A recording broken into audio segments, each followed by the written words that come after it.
basically I have the engineering background, so I think like when I came to USA, I think I can get like the knowledge about in my area, in my major. So and at the same time, I think I can make a lot of international friends to know what they are thinking and to make friends with them and to have more communication with people like have different background. Yeah, and also it's good to have some working experience. I have several reasons. The first one is because United States has always been the dreamland, and I have been pursuing to come here for many years because it's a melting pot of many cultures, and I want to expose myself to different cultures, to a brand new environment, to see how much further I can go all by myself. And through study here, I think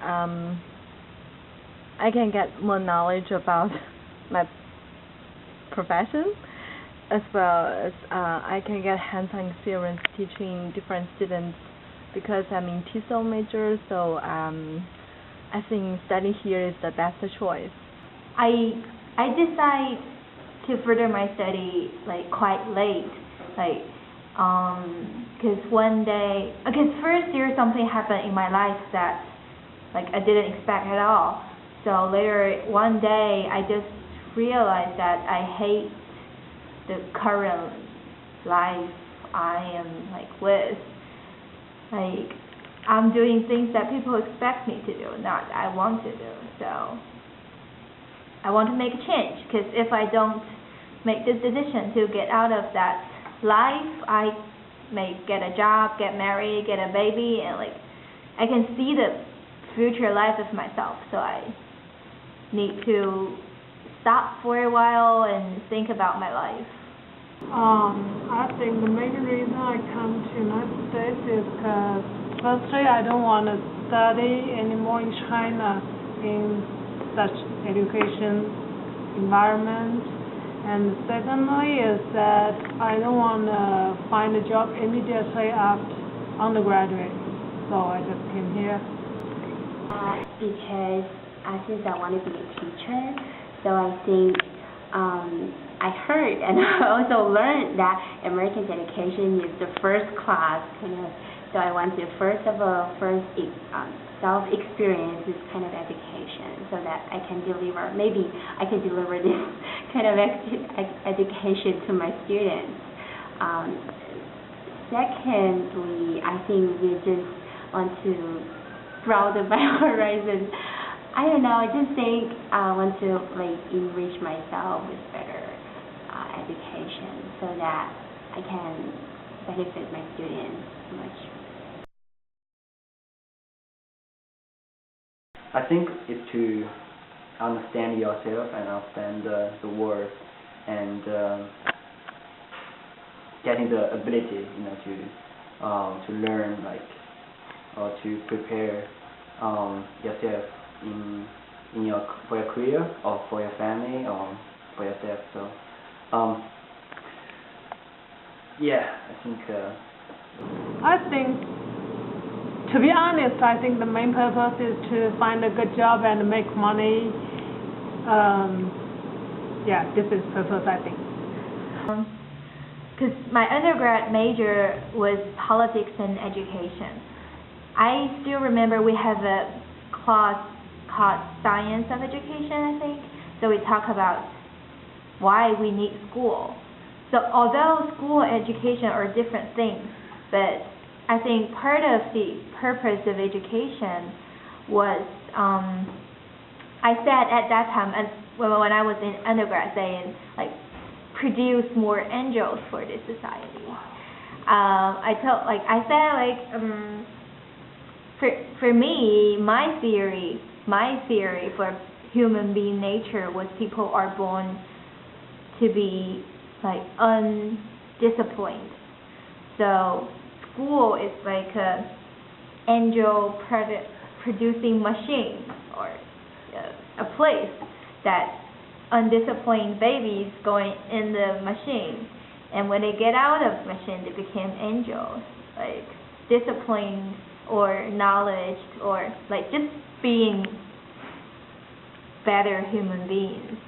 So that these angels can go back to the society to build the society a better place with more angels. And a part of them, a part of these angels going back to the field of education to build the machine better, so that more kids can so it's like a circle. Like people go through this education and build a better society, and part of them going back to the education and contribute to it further. Give people a chance to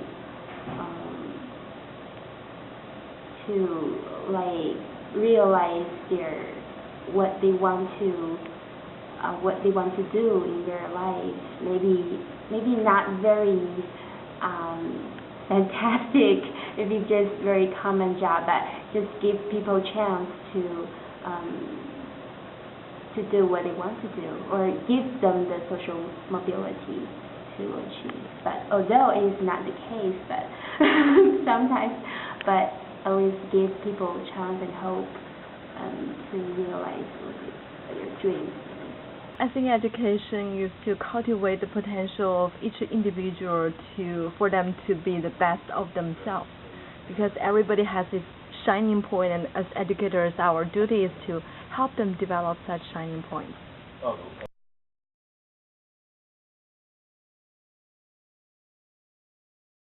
I think the government should encourage the Chinese students to have more like internship or co-op, like when they are in college, to have more working experience, to have more connection with the industry to prepare themselves. I think the main problem of higher education in China is there are too many people there. So, like in one class there are maybe 100 students sitting there and listen to their teacher talking about taking or speaking. I think there is no effect to take such kind of classes. So maybe decrease the number of students, but it's impossible, I think. And improve the quality of teachers and some kind of materials, resources. Yeah. I am not that optimistic about Chinese development. So for me, I think China still have a long way to go to be a developed country, or a more outstanding developing country even. So I think there's a long way to go first. And second, because China is such a, geographically it's a large country and with long history, so it's quite complicated.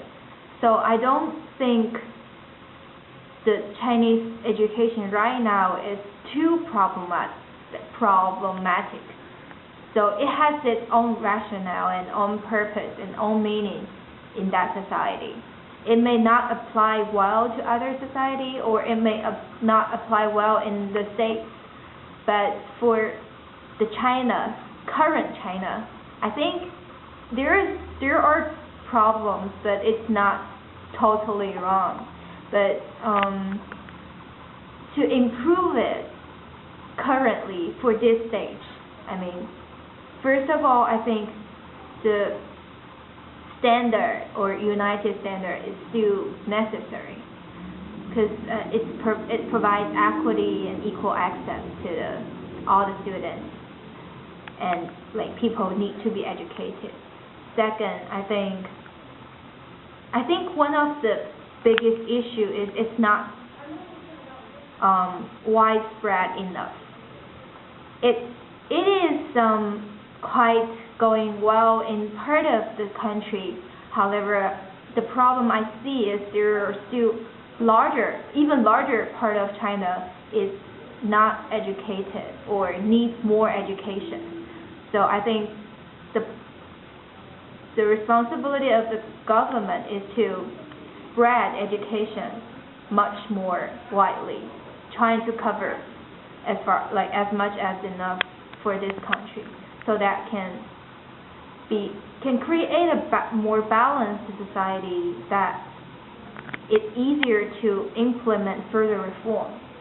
I mean, it's a foundation for further reform. Anything you want to do should be in a stable platform. So I think to expand the range, and I think if there's anything can be done to some more developed regions, I think it can open more freedom to some certain part of China.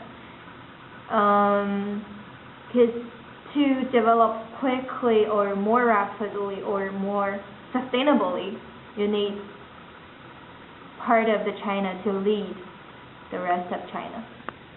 In China, it is so exam oriented.